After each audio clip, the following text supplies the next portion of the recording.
제2장 중세 생동감 넘치는 초기 기독교 예술. 로마의 질서가 붕괴하고 침입이 잦아지자 사회적, 정치적, 지적 혼란의 시기가 찾아왔다. 중세의 예술가들은 로마인들이 미술과 모자이크에 사용한 원근 화법 사용법과 같은 기술적인 면들을 많이 잊어버렸다. 로마의 그림은 생동감으로 넘쳤었다. 초창기 기독교 예술도 역시 생동감이 넘쳐 있었다. 그 예로서 우리는 벽면의 인물들이 간략하지만 사실적으로 묘사되어 있는 카타콤을 생각해 볼 수 있을 것이다. 시각적 매체에 제한이 있었지만 그 인물들은 바로 실제 세계에 살아있던 실제 인물이었다. 우리는 이 초창기 기독교 예술의 생동감 넘치는 성격과 초대교회의 생동감 넘치는 기독교 사이의 연관성을 보게 된다. 밀라노의 암브로시우스와 히포의 아우구스티누스와 같은 지도자들은 참된 성경적 기독교를 힘있게 강조했다. 이후의 교회에서는 성경의 가르침에서 벗어난 왜곡이 차츰 가중되었고 예술에서도 역시 변화가 나타났다. 초기에 보다 더 생동감 넘치던 기독교 예술의 흔적을 보여주는 한 가지 재미있는 예로서 밀라노에 있는 산 로렌초 마조레 성당이라는 아리우스파 성당의 모자이크를 들 수 있다. 이 모자이크들은 아마도 5세기 중반의 작품인 듯하다. 이 모자이크에 그려진 기독교인들은 상징이 아니라 실제 인물들이었다. 비실제적 양식화. 마이클 고프는 기독교 예술의 기원에서 자연주의적 사실주의 요소를 버리고 환상적 비실제적 요소를 선호하게 되는 변화를 기록하고 있다. 또한 그는 6세기 중반에 이르러 사실주의의 마지막 잔재들이 사라졌다라고 지적한다. 비잔틴 예술은 형식화되고 양식화된 상징적 모자이크와 성상으로 특징 지어지게 되었다. 한편 여기에는 좋은 점이 있었다. 그것은 예술가들이 관람자에게 무엇인가를 증거하기 위해 모자이크나 성상을 만들었다는 점이다. 이런 것들을 만든 많은 사람들은 헌신적으로 그 일을 했고 그들은 좀 더 영적인 가치를 갈구하고 있었다. 이런 점들은 장점이었다. 하지만 영성 개념을 묘사하면서 인간성이 지닌 본질과 의미를 제쳐둔 것은 단점이었다. AD 395년 이래로 로마 제국은 동쪽과 서쪽으로 양분되었다. 동로마에서 발전된 비잔틴 양식은 점차로 서로마로 전파되었다. 이 예술은 사실적인 아름다움을 지니고 있었지만 점차로 종교적 주제만을 중요시하였고 사람들은 실제 인물이 아니라 상징으로 묘사되었다. 이 점은 9, 10, 11세기에 그 절정에 이르렀다. 자연을 그린 그림은 거의 사라졌고 더욱 불행한 점은 생동감 넘치는 인간적 요소가 제거되었다는 것이다. 간략하게 묘사되었지만 하나님이 지으신 실제 세계에 살고 있는 실제 인물을 담은 초창기 기독교의 카타콤의 벽화와 이것은 전혀 다르다는 점을 우리는 다시 한번 강조해야겠다. 라벤나는 서로마에 있는 비잔틴 모자이크의 중심지로서 동로마의 유스티니아누스 황제가 한 번도 방문하지 않았던 곳이지만 핵심 요지 역할을 하게 해준 도시였다. 527년에서 565년까지 통치했던 유스티니아누스는 동로마에 많은 교회를 세웠는데 가장 유명한 것은 콘스탄티노플에 있는 하기야 소피아 대성당으로 이는 537년에 봉헌되었다. 동로마에 있는 이들 세 교회는 실내 장식을 강조하고 색채와 빛에 역점을 두었다. 인본주의로 인한 초기 기독교의 왜곡. 이 시기 동안 베네딕투스의 지도를 받아 점차 조직되면서 그 수가 늘어갔던 수도회가 과거에 많은 것들의 저장소 구실을 하기는 했지만 서로마에서는 학문이 쇠퇴하고 있었다. 베네딕투스 자신도 나폴리에서 로마로 가는 주요 도로변에 있는 몬테카시노에 수도원을 세웠다. 이 수도원들에서는 옛 사본들을 복사하고 또 복사하였다. 수도사들 덕분에 헬라어와 라틴어 고전들과 나란히 성경이 보존되었다. 고대 음악도 역시 부단히 반복함으로 보존되었다. 암브로시우스는 374년에서 397년까지 밀라노의 주교로 지내면서 몇 곡의 음악들을 지었으며 교인들에게 교송 성가와 성가 부르기를 소개했다. 그럼에도 불구하고 신약 성경에 나타났던 초대 기독교는 점차로 왜곡되어 갔다. 인본주의적 요소가 덧붙여졌던 것이다. 즉, 교회의 권위가 점차로 성경의 가르침보다 우위를 차지하게 되었다. 그리고 구원이 오직 그리스도의 사역에만 근거하는 것이 아니라 그리스도의 공로에 인간의 공로를 첨가하는 것에 있다고 점차 강조되었다. 이 인본주의적 요소는 르네상스의 인본주의적 요소와는 내용상으로 다소 차이가 있지만 그 개념은 본질적으로 동일한 것으로 인간이 하나님께 속했던 것을 자신에게 돌린다는 것이다. 16세기까지의 기독교는 대부분 본래의 기독교적, 성경적 가르침에 이런 왜곡에 대한 재확증이거나 반발이었다. 이런 왜곡들은 기독교적 혹은 성경적 문화라고 부를 수 있는 것과 분명히 대조를 이루는 문화적 요소를 창출했다. 중세 연구의 매력의 일부는 사람들이 자신들이 섬기고 있는 기독교의 하나님께 보이는 도덕적이고 지적인 반응에 따라서 서양 문화 유업의 복잡한 면모들이 얼마나 강조되기도 하고 무시되기도 했던가를 추적해 보는 데 있다. 물론 사상과 삶의 전 구조가 기독교적인 것이 아니었다고 생각하는 것은 잘못일 것이다.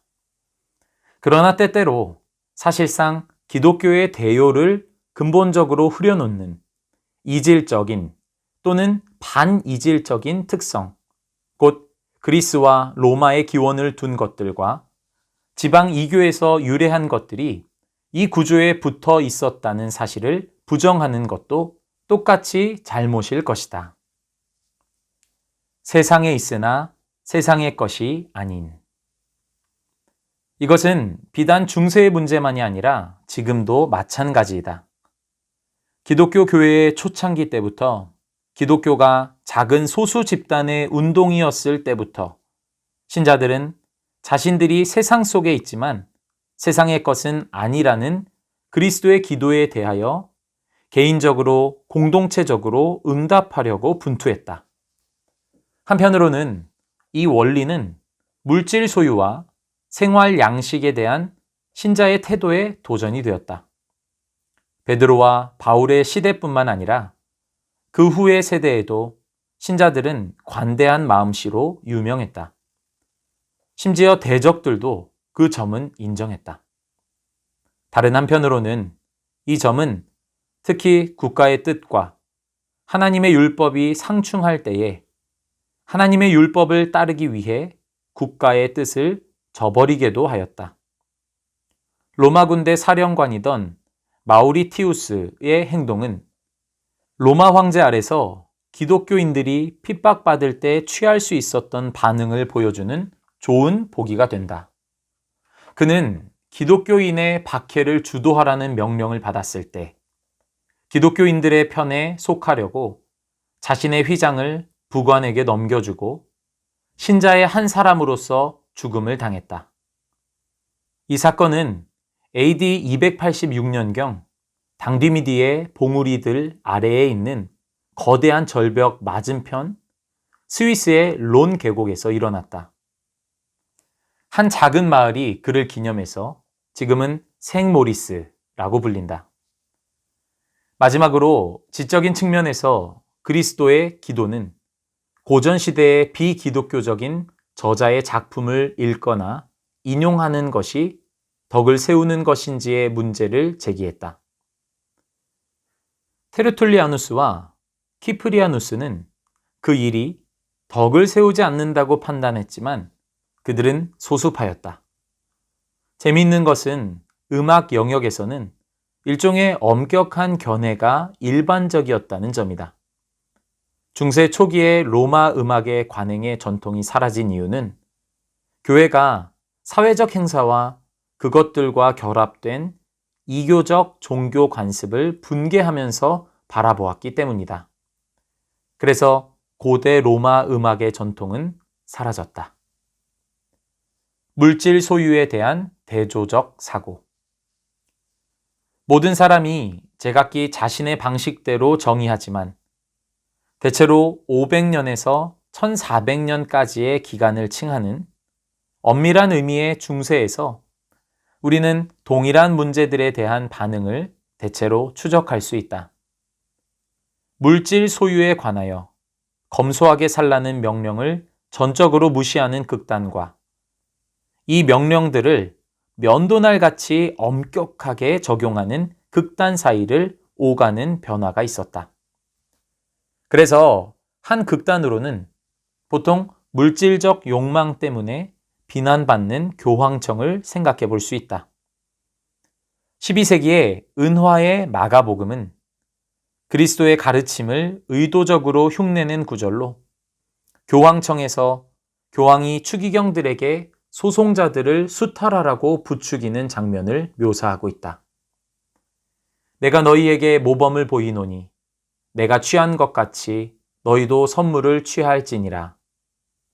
부자는 복이 있나니 저희가 채움을 받을 것이며 가진 자는 복이 있나니 저희가 빈손으로 가지 않을 것이며 부유한 자는 복이 있나니 로마 교황청이 저희 것임이라.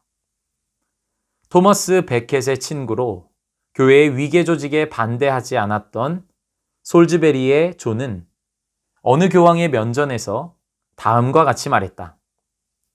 모든 교회의 어머니인 로마 교회는 어머니라기보다는 계모로 처신하고 있습니다. 서기관과 바리새인은 사람들의 어깨 위에 무거워서 질 수 없을 정도의 짐을 지우면서 교회에 앉아 있습니다. 그들 자신은 훌륭한 옷을 입고 값비싼 접시를 자신의 식탁 위에 놓지만 가난한 사람들은 꿈도 못 꾸는 일입니다.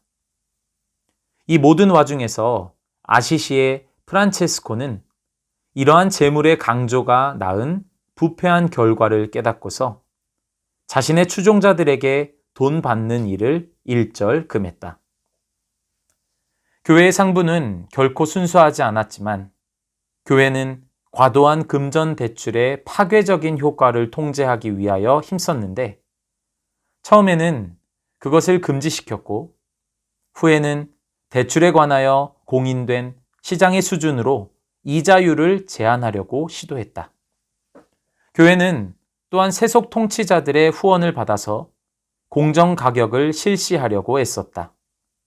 공정가격이란 물건이 귀할 때 물건을 쌓아두거나 이기적인 조작을 통해서 사람을 이용하여 나쁘게 돈을 벌지 못하게 하는 가격을 뜻한다. 이웃 사랑이라는 명목 하에 이루어진 이러한 시도가 경제적 통제라는 면에서 성공을 거두었는지 논란이 많을 수 있다.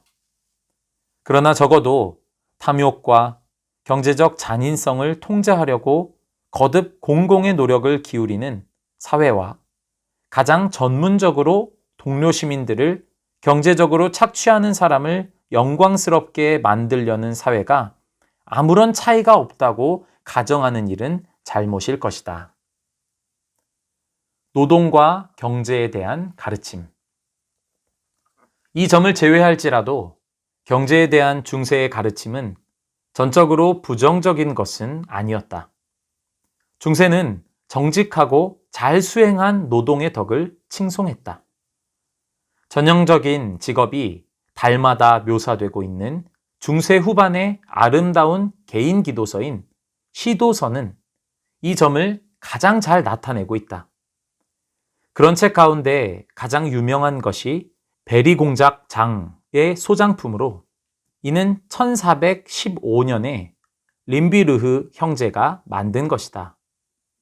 그것보다 시기적으로 앞선 비슷한 예로 14세기 초반 피렌체 대성당 종탑에 새겨진 일련의 부조들이 있다. 그리고 나이나 질환으로 노동을 못하게 되면 교회는 병원과 기타 자선 기구와 같은 인상적인 조직망을 사회에 제공했다. 시에나에 있는 한 병원은 아직도 운영되고 있다. 현관 출입문을 막 들어서면 있는 아래층 여성 병동에는 어느 중세병원에서 일어났던 일을 잘 보여주는 15세기의 프레스코 벽화가 있다. 만일 20세기의 환자들이 현대의학의 발전에 고마워한다면 동시에 옛날 시에나의 실내 장식가의 탁월한 예술적 재능에도 감탄할 수 있을 것이다.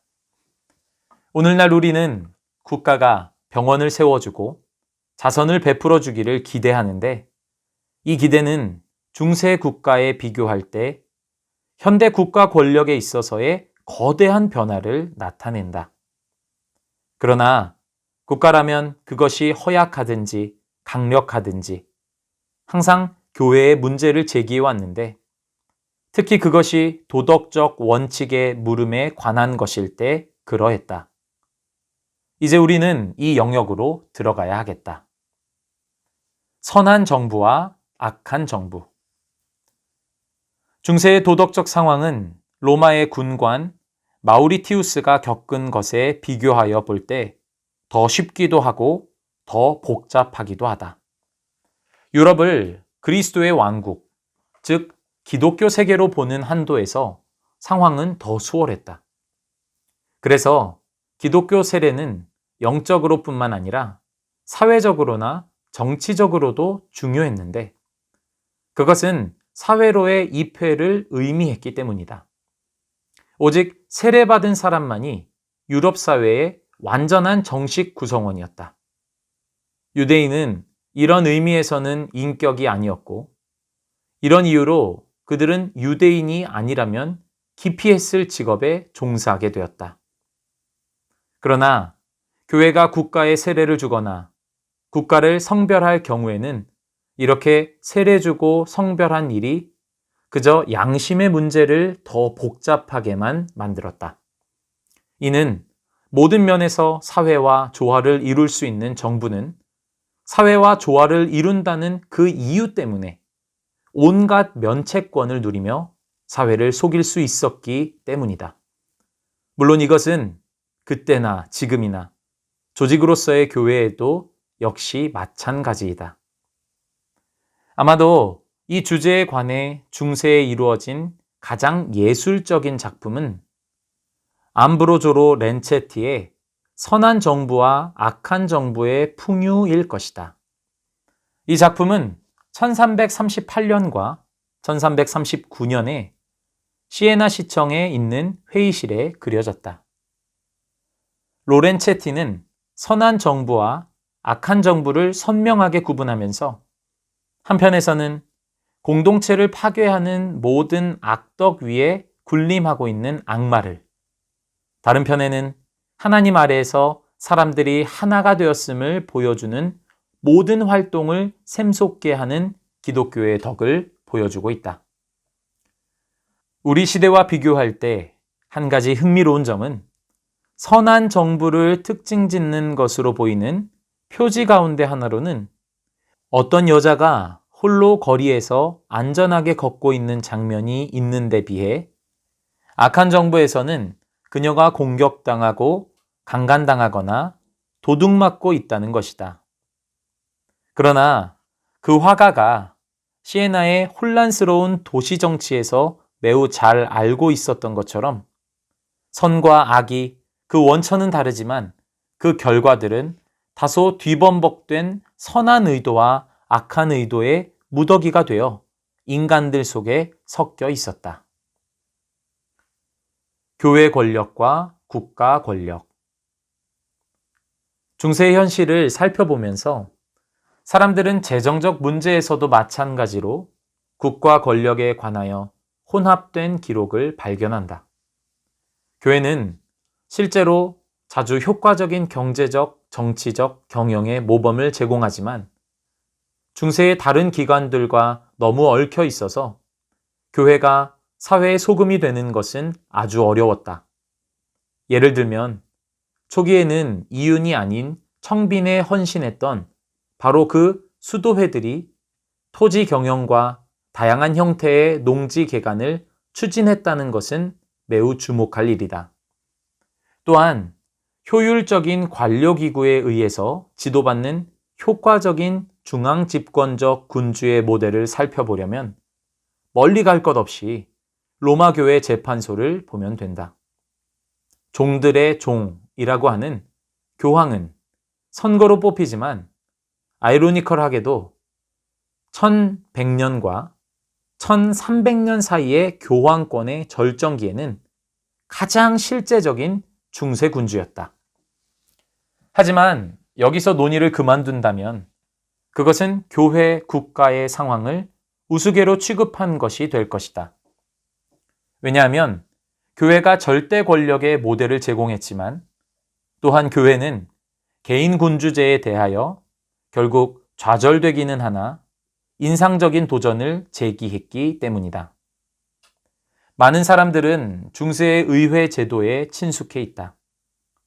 그러나 그들 중에서 중세 후기 교회의 공의회 운동이 탈중앙 집권화를 돕는 또 다른 잠재력이었음을 아는 사람은 별로 없다.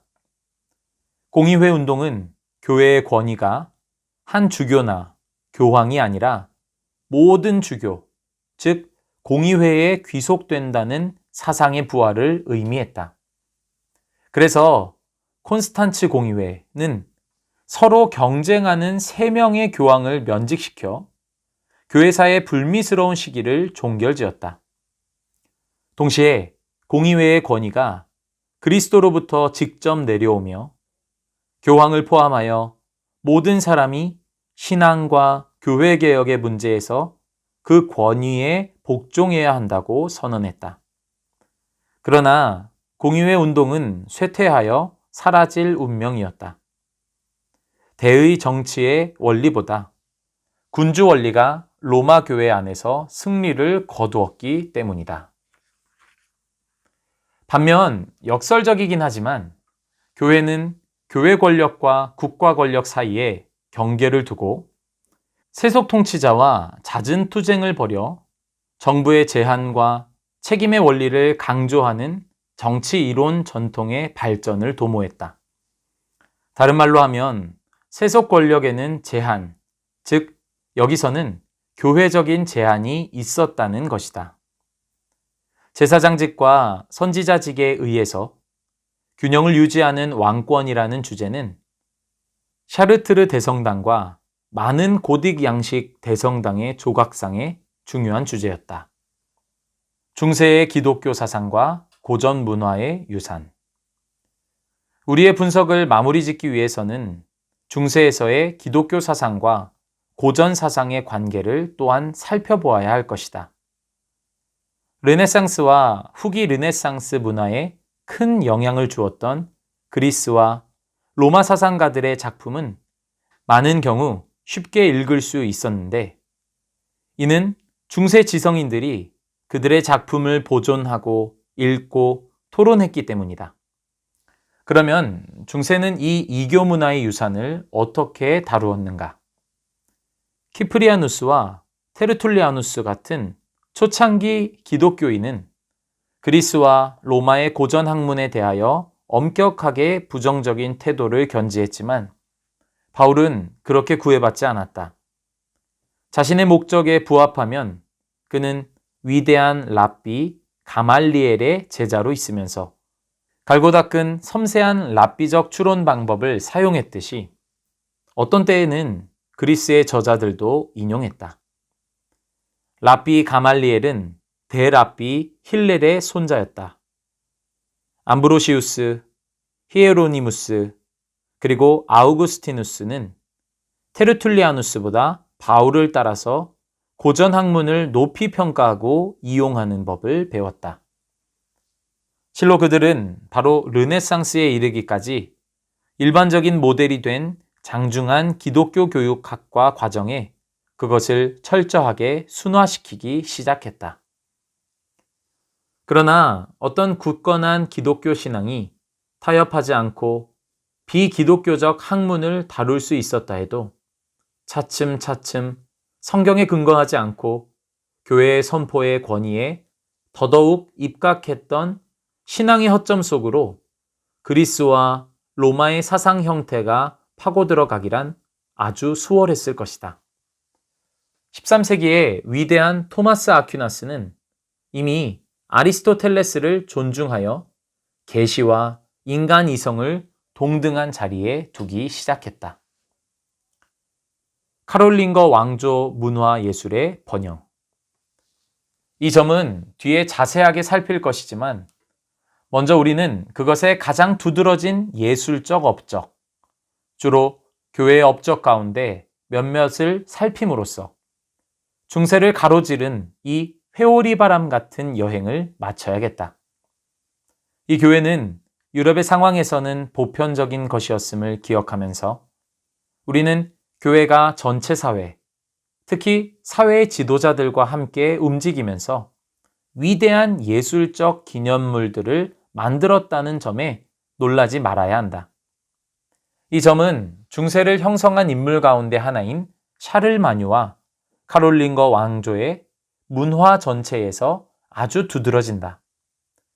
피핀의 아들 샤를마뉴는 768년에 프랑크 왕국의 왕이 되어 800년 성탄절에 로마에서 교황 레오 3세에 의해 황제로 대관되었다. 그는 엄청난 정력을 가진 강한 사람이었다. 또한 그는 위대한 용사였고 끊임없이 전쟁을 치렀다. 그가 이전에 로마 제국에 속했던 서유럽 영토의 대부분을 장악하자 교황이 로마의 황제 대관식처럼 그의 대관식을 집전했다. 그 대가로 그는 교황에게 이탈리아에 있는 강력한 영토 기반을 제공하고 또한 자신이 정복한 지역, 특히 게르만 부족 가운데 있는 앵글로 섹슨족 선교사를 후원하는 등 여러모로 교회를 힘있게 했다. 샤를마뉴는 11조를 의무적인 것으로 만들었고 이는 교회 행정을 꾸려가는데 기금으로 충당되었다. 또한 그는 훌륭한 교회들을 세웠는데 그 가운데 805년에 아엔에서 봉헌되고 그가 말년에 거한 곳이었던 팔라틴의 예배당이 있다. 샤를마뉴 치하에서 교회는 더욱 일반적인 문화 세력이 되었다. 교회 권력은 국가 권력과 공존하게 되었고 문화적으로 두 영역은 서로를 부양했다. 학자들은 지원을 받았고 그들의 작업은 독창적인 것은 아니었으나 순수한 열심, 열정, 그리고 체계적인 전파를 통한 새로운 열기가 있었다. 학자들은 유럽 전역에서 샤를마뉴의 궁정으로 모여들었다.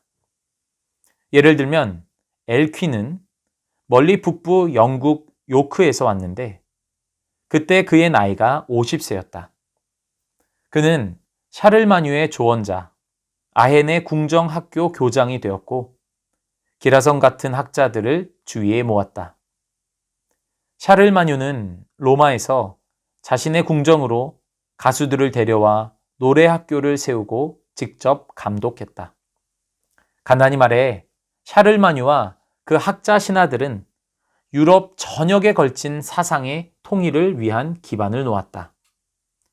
이 통일은 널리 베껴 쓰였던 필기체인 아름다운 카롤링거 소문자 서체의 발명에 도움을 받았음에 틀림없다. 그러나 주의 깊게 보아야 할 것은 샤를마뉴의 학자들 모두가 성직자였다는 점이다. 학문은 일반적인 것이 아니었다. 우리는 오늘날의 영어로 그 당시를 여전히 기억하고 있는 셈이다. 즉, 영어 단어로 서기는 성직자를 뜻하는 단어와 연관이 있다. 샤를마뉴 자신은 읽는 법은 배웠지만 쓰는 법은 결코 배우지 못했던 것 같다. 카롤린거 왕조 시대의 학문상의 부흥과 더불어 예술상의 부흥이 있었다. 후대 사람들은 값지고 섬세하게 세공한 보석, 종교적 물품, 그리고 서책들을 보고 놀랐다. 이 대부분은 성물로 에워싸인 샤를마뉴의 호부나 십자가 모양의 상아로 장정된 책 표지와 같이 그 당시 부흥하고 있던 예술의 종교적 경향을 강조하고 있다. 중세시대의 교회 음악과 세속 음악. 중세 문화를 살펴보면서 우리는 음악을 간과해서는 안 될 것이다. 교황 그레고리우스 1세는 서방교회의 음악 전체를 체계적으로 정리했다. 이런 비인간적, 신비적, 내세적 음악은 그의 이름을 본떠서 그레고리오 성가 혹은 무반주 성가, 단선율 성가라고 불린다. 약 1100년에서 1300년까지 트루바두르들이 있었는데 그 이름은 발명가 혹은 발견자를 뜻한다. 그들은 주로 남부 프랑스의 귀족 출신 시인 음악가로서 세속 음악을 꽃피우기 시작했다. 1150년에서 1300년까지는 아르스 안티쿠아라고 불리는 독특한 음악 시기로서 다양한 형식의 대위법 작곡을 발전시켰다. 중세의 악기로는 프살테리움, 플루트, 숑, 트럼펫, 그리고 드럼이 있다. 보편적인 민속 악기는 백파이프였다. 또한 교회에는 대형 오르간과 소형 휴대용 오르간이 있었다. 14세기에 프랑스와 이탈리아에서 아르스 노바가 등장하면서 최초로 작곡가들의 이름이 알려지기 시작했다. 랭스 대성당의 참사 회원인 기욤 드 마쇼가 프랑스 신예술 음악의 뛰어난 대표자이다. 이탈리아에서는 피렌체의 프란체스코 란디니가 14세기 이탈리아 최고의 음악가였다. 대성당의 시대, 로마네스크 양식에서 고딕 양식까지. 중세의 예술적 업적을 생각할 때 우리는 보통 건축을 생각하게 된다. 점차 깨어나고 있었던 중세의 문화 사조를 말하면서 건축의 발전을 어느 정도 자세히 고찰하지 않는다는 것은 불가능할 것이다. 먼저 중요한 최초의 중세 양식에서 출발하자. 그것은 11세기의 로마네스크 양식으로서 그 주요한 독특한 표지로 아치, 두꺼운 벽, 그리고 어두운 실내를 들 수 있다. 로마네스크 건축에서 독창적인 발전과 더불어 비약적인 도약이 있었다. 그 이름이 보여주는 바와 같이 로마네스크 양식은 로마의 양식에서 영향을 받았기 때문에 라벤나의 산비탈레 성당을 본뜬 팔라틴의 예배당 같은 카롤린거 왕조 교회들이나 로마의 산파올로 푸오리 레무라 대성당 같은 초기 기독교 교회들에게 도움을 받았다고 할 수 있다. 그러나 이탈리아의 건축가들이 11세기부터 재건된 베네치아의 로마 비잔틴 양식 대성당, 산마르코 대성당에서 볼 수 있듯이 고대 로마 양식에 지나치게 얽매여 있었던 반면 프랑스와 영국의 교회에서는 로마 양식 그 자체가 아닌 로마 양식을 닮은 창조적인 개작을 발견할 수 있다. 프랑스에 있는 11세기와 12세기에 만들어진 베즐레의 대수도원 교회들과 12세기에 지어진 퐁트브로 수도원이 이를 예증해 준다. 영국에는 1066년 노르만족의 침입과 함께 결정적인 계기가 찾아왔다. 런던 탑의 화이트 타워에 있는 세인트 존 예배당은 1080년경에 지어졌다. 1079년과 1093년 사이에는 윈체스터 대성당이 세워졌고 1093년에는 더럼 대성당이 세워지기 시작했다. 후자는 늑골 궁룡의 첫 번째 기원 가운데 하나를 보여주는데 지주를 따라 시선을 위로 옮기면 천장에 있는 늑제들이 우리의 시선을 사로잡는다. 이것은 후기 고딕 건축의 기반을 제공했다. 1140년에 쉬제르 대수도원장은 생드니 대수도원의 건축을 감독했다.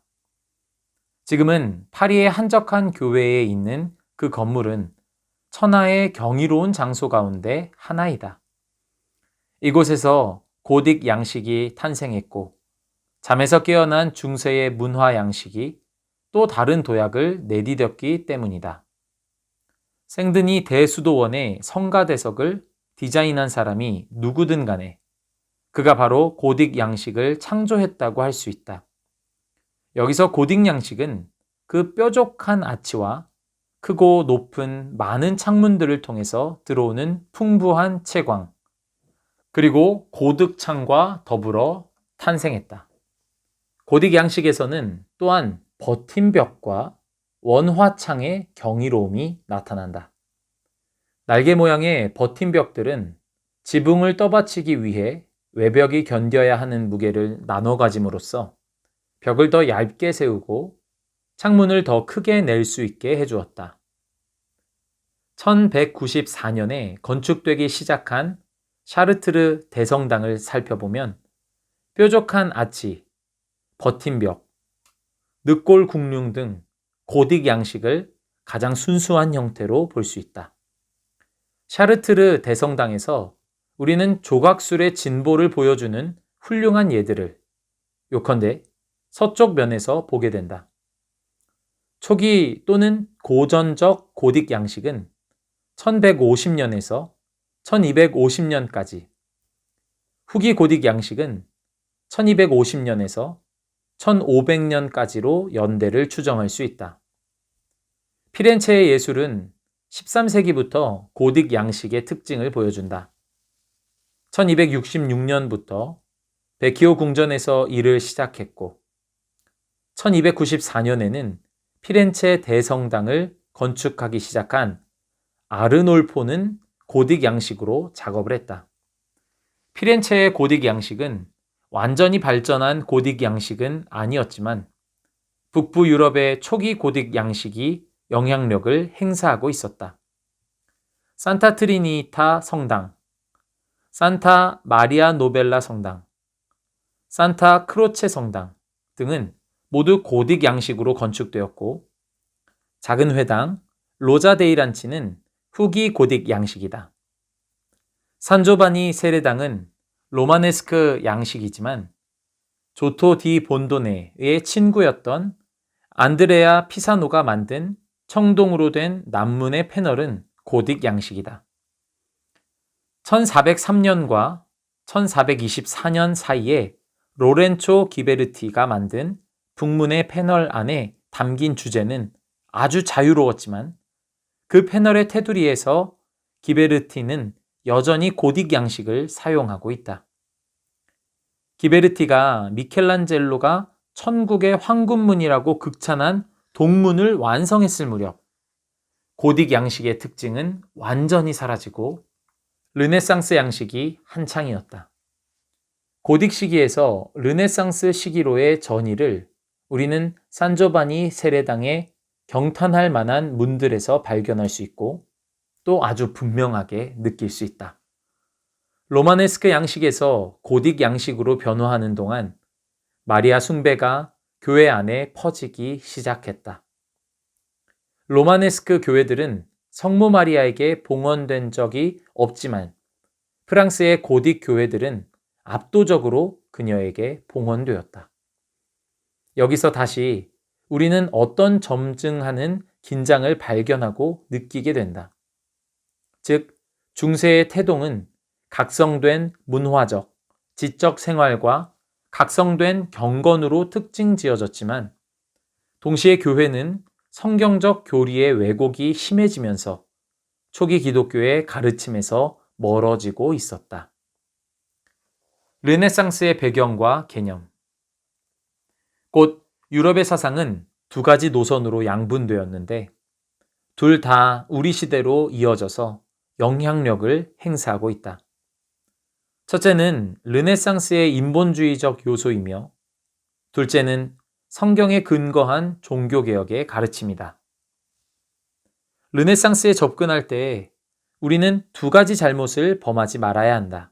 첫째, 이미 살펴본 바와 같이 우리는 르네상스 이전의 모든 것이 완전히 암흑이었다고 생각해서는 안 된다. 이런 잘못된 개념은 모든 선한 것이 현대 인본주의의 탄생에서 시작한다는 인본주의자들의 편견에서 생겨난 것이다. 오히려 후기 중세는 서서히 발전하고 있던 태동의 시기였다. 둘째, 르네상스가 풍요롭고 놀라운 시기이기는 하지만 르네상스가 만든 모든 것이 좋은 것이었다고 생각해서는 안 된다. 11세기 후반에서 12세기에 이르는 동안 중세 문화의 절정기인 13세기를 지탱할 경제적 토대를 마련해준 활동이 고조되고 있었다. 인구가 늘어났고 마을이 통합되어 농업 효율성이 증가했고 도시가 편리한 바둑판 모양으로 계획되었다. 더욱이 십자군 전쟁이 경제적 팽창의 운반자 역할을 했다. 1100년경 무거운 쟁기가 널리 쓰였는데 이것은 역사가들이 경작의 혁명이라고 보는 과정의 핵심 요소가 되었다. 이탈리아의 도시들은 동방무역으로 부유해지고 플랑드르의 도시들은 직물로 부자가 되었다.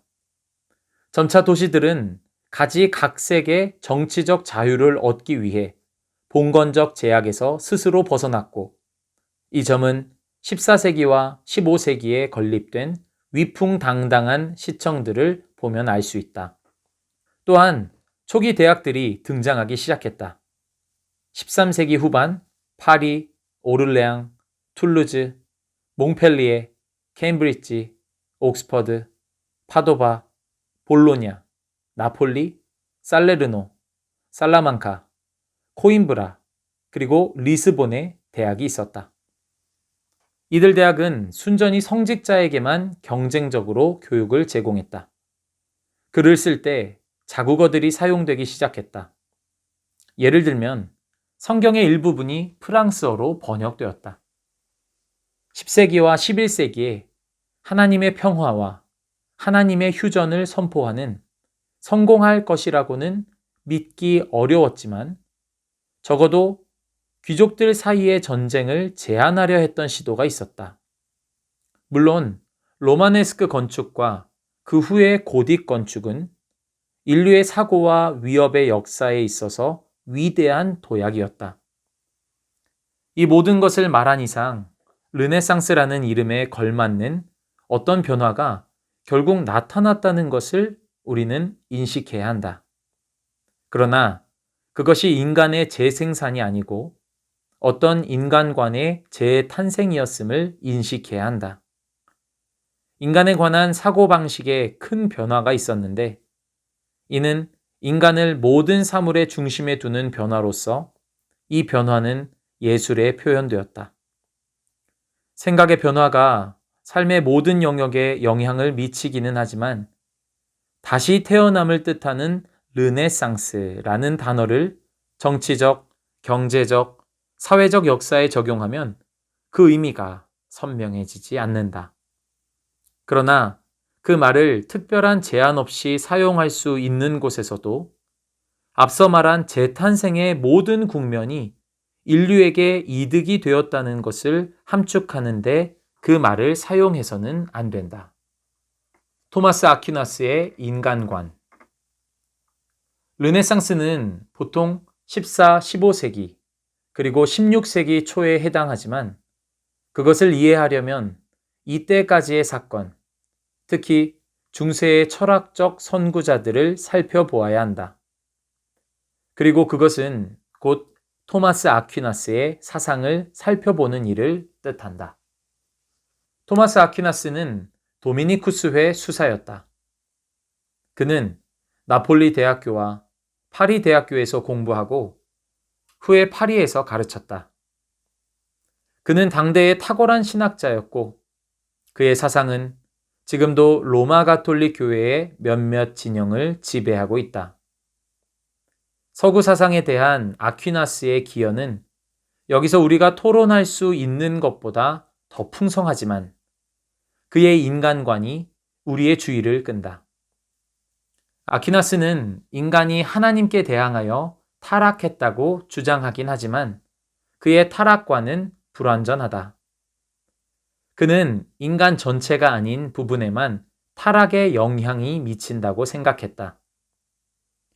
그의 견해에 의하면 의지는 타락 혹은 부패했지만 지성은 손상받지 않았다. 그래서 사람들은 인간적 지혜를 의지할 수 있고 이렇게 해서 성경의 가르침과 비기독교 철학자의 가르침을 자유로이 혼합할 수 있다는 것이다. 이 점을 보여주는 좋은 예는 1365년 안드레아 다 피렌체가 피렌체의 산타 마리아 노벨라 성당 부속 스페인 예배당에 그린 프레스코화를 들 수 있다. 토마스 아퀴나스는 이 프레스코화에서 중앙에 있는 보좌에 앉아 있고 그림의 하단부에는 아리스토텔레스, 키케로, 프톨레마이오스, 에우클레이데스, 피타고라스 등이 있는데 모두가 아우구스티누스와 같은 범주에 놓여 있다. 이런 점을 강조한 결과로 철학은 점차로 계시, 곧 성경에서 나누어졌고 철학자들은 더욱 독립적이고 자율적인 방식으로 활동하기 시작했다. 토마스 아퀴나스는 그리스 철학자들 가운데 가장 위대한 철학자 중 하나인 아리스토텔레스에게 특히 의존했다. 1263년에 교황 우르바누스 4세는 대학에서 아리스토텔레스의 연구를 하지 말라고 금했다. 아퀴나스는 아리스토텔레스를 수용하려고 애썼고 그 때문에 고대의 비기독교적 철학은 다시 보좌에 등극했다. 이 일이 가져다 준 결과를 이해하기 위해서는 라파엘로가 그린 아테네 학당을 살펴볼 가치가 있다. 이 그림을 통해 우리는 르네상스 시기에 계속된 논의와 영향을 다소 파악할 수 있다. 지금은 바티칸 궁전에 있는 이 프레스코화에서 라파엘로는 플라톤을 한 손가락으로 위를 가리키고 있는 모습으로 그렸는데 이는 그가 절대자 혹은 이념을 가리킨 것을 의미한다. 한편 아리스토텔레스는 손가락들을 넓게 펴고 땅 쪽으로 향하게 한 모습으로 묘사되어 있는데 이는 그가 개별자를 강조했음을 의미한다. 개별자란 우리 주변에 있는 개체적인 사물들을 가리킨다. 의자는 개별자이며 의자를 구성하는 각각의 분자들도 마찬가지이다. 개인도 역시 개별자이고 그래서 여러분도 개별자이다. 토마스 아퀴나스는 개체적 사물, 즉 개별자들에 대한 이런 아리스토텔레스적인 강조점을 후기 중세의 철학에 도입했고 이렇게 도입한 것은 르네상스의 인본주의적 요소와 그것들이 창출한 기본적 문제의 발판을 놓았다. 자연 대 은총. 이 문제를 자주 자연 대 은총의 문제라고 부른다. 오직 인간과 세계 속의 개체 사물에서 출발하는 이 문제는 개체 사물의 궁극적이고 충분한 의미를 찾는 방법이다. 인간에게 가장 중요한 개체 사물은 인간 자신이다. 한 개인에 대한 궁극적 의미가 없다면 삶이 무슨 소용이 있으며 무엇이 도덕, 가치, 법률의 기초가 될 것인가?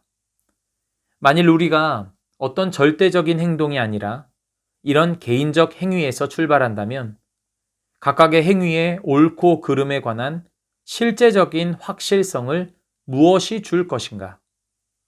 자연대 은총의 긴장이나 문제점은 다음과 같이 그려볼 수 있다. 은총 상층부. 창조주 하나님, 하늘과 하늘에 속한 것들, 보이지 않는 것과 이것이 이 땅에 미치는 영향, 통일성 혹은 존재와 도덕의 의미를 주는 보편자나 절대자. 자연, 하층부. 피조물, 땅과 땅에 속한 것들, 보이는 것과 인과적 우주에 보통 발생하는 것, 인간으로서 인간이 땅에 하는 일, 다양성 혹은 개체사물, 개별자 혹은 사람의 개별적 행위들. 르네상스 인본주의, 그리고 그 이후의 인본주의는 오직 사람에서 출발하므로 존재와 도덕의 의미를 주는 보편자나 절대자에 도달할 수 있는 길을 발견하지 못했다. 아퀴나스의 시대 이전에는 보통의 일상적인 세계, 즉 세계와 세계에 대한 우리의 관계를 거의 강조하지 않았기 때문에 그의 교훈에는 긍정적인 면이 있었다. 이 점은 중요한데 이는 하나님이 세상을 만드셨기 때문이다. 13세기 중반에 이르러 어떤 고딕 조각가들은 나뭇잎과 꽃과 새들을 만들기 시작했고 이들 형상에 더욱 자연스러운 모습을 새겨 넣었다. 토마스 아퀴나스 덕분에 세계와 세계 속에서의 사람의 지위는 이전보다 더 중요해졌다. 하지만 그 교훈의 부정적 결과가 있는데 그것은 개체사물, 개별자들이 독립적이고 자율적으로 되려는 경향을 보였다는 것이며 결국 개별자의 의미는 상실되기 시작했다는 점이다. 우리는 그 과정을 개체사물, 개별자들이 점차적으로 가장 중요한 것, 전체가 되고 그래서 의미가 사라지기까지 모든 의미를 잠식한 것으로 생각해 볼 수 있다. 그리하여 두 가지 사실이 이제 뒤따라올 것에 기반을 제공하는데 첫째는 점차 각성된 중세의 문화적 사상과 경건이며 둘째는 성경과 초대교회의 교훈에 대한 왜곡의 증가이다. 즉, 인본주의적 요소가 개입했던 것이다. 예를 들면 교회의 권위가 성경의 교훈을 눌렀고 타락한 인간이 그리스도의 공로에 자신의 공로를 쌓음으로 하나님께 돌아갈 수 있다고 생각했다. 그리고 기독교와 고대 비기독교적 사상의 혼합이 있었다. 결과적으로 사람들은 자신이 자율적이고 사물의 중심이라고 생각하기 시작했다. 르네상스가 가져온 왜곡에 대한 반발. 르네상스의 불행한 측면은 그 왜곡들을 재확증했다는 점이다. 그러나 이 왜곡들에 대해 반발하는 움직임이 곧 있었다. 이러한 움직임 이전에도 동요가 있었으나 중요한 움직임은 존 위클리프라는 옥스퍼드 대학교 교수가 유럽 전역에 목소리를 발하여 영향을 끼치면서부터였다. 그는 성경이 최고권이라고 가르치고 성경을 영어로 번역했다. 그리고 얀 후스가 위클리프의 영향을 받았다. 그도 역시 성경이 유일한 최종 권위라고 확증하며 성경과 초대교회의 가르침으로 돌아갈 것을 강조하고 사람은 오직 그리스도의 사역을 통해 하나님께 돌아가야 한다고 주장하면서 목소리를 높였다. 위클리프와 후스의 이러한 가르침은 점차 그러나 점점 더 깊이 교회에 들어왔던 인본주의와는 아주 다른 움직임이었다. 그리하여 이제 우리 시대에 이르기까지 영향을 끼치게 될 두 운동, 즉 르네상스의 인본주의적 요소와 종교개혁의 성경적 기독교가 시작되었다.